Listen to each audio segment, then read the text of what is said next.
Яшьлек спорт комплексындагы ГТО мәйданчыгында балаларны яшьләр белән эшләү һәм спорт бүлеге җитәкчесе Илшат Яббаров сәламләде. ГТО берләшмәсе җитәкчесе Илдар Мадьяров ярышларның тәртибен аңлатты һәм Шамил Мадьяровка ГТОның алтын билгесен тапшырды. Турчылар көне онлайннан ГТО нормалар тапшыру фестиваленә җыелдык.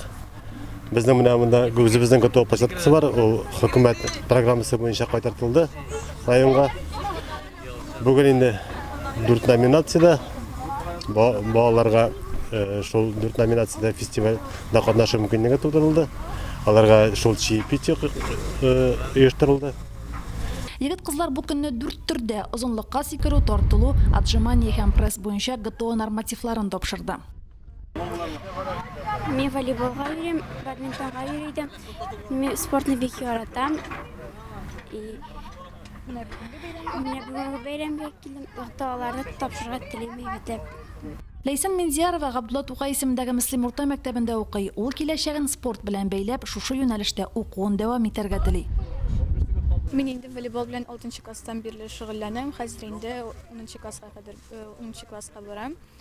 ГТО буенча инде алтын значогым бар. Хәзер инде укуымны мәктәпне битергәчтен уку йортына да физкультура белән бәйләргә җыенам. Мөслим урта мәктәп укытучысы Шулпан Сабитова бәйрәмгә улы Наил белән килгән. Шулпан ханым спортка мәхәббәт тәрбияләгән укытучыларын хөрмәт белән искә алды. Рейс Абдулович безне укытты физкультурадан. Ул лыжыга мәхәббәт тәрбияләде, аны да яратам мен. Аннан соң Синякаев Рим Вали Ахметович, ул безнең физкультура укытучысы булды.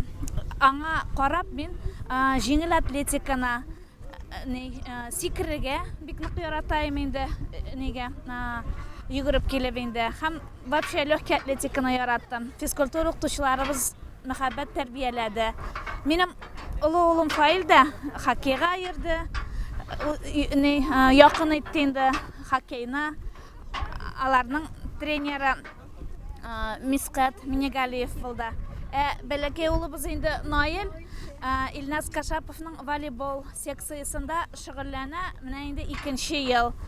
Спорт бәйрәме балалар өчен көч сынашуы гына түгел, аралашу, күңел ачу чарасы да булды. Егет-кызлар күнекмәләрен дә ныгытты, ГТО мәйданчыгындагы тренажерларда да шөгыльләнде. Нәтиҗәдә Әмир Гамиров иң пластик, самый пластичный исеменә лаек булды. Динара Миннаханова иң көчлесе булып танылды.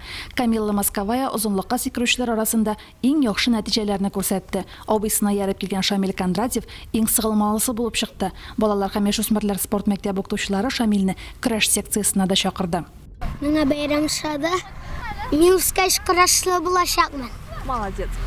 Яшьләр белән эшләү һәм спорт бүлеге төрле номинацияләрдә җиңү яулаган укучыларга мактау грамоталары тапшырды. Римма Авзалова, Айрат Фазылов, Мөслим телевидениесе.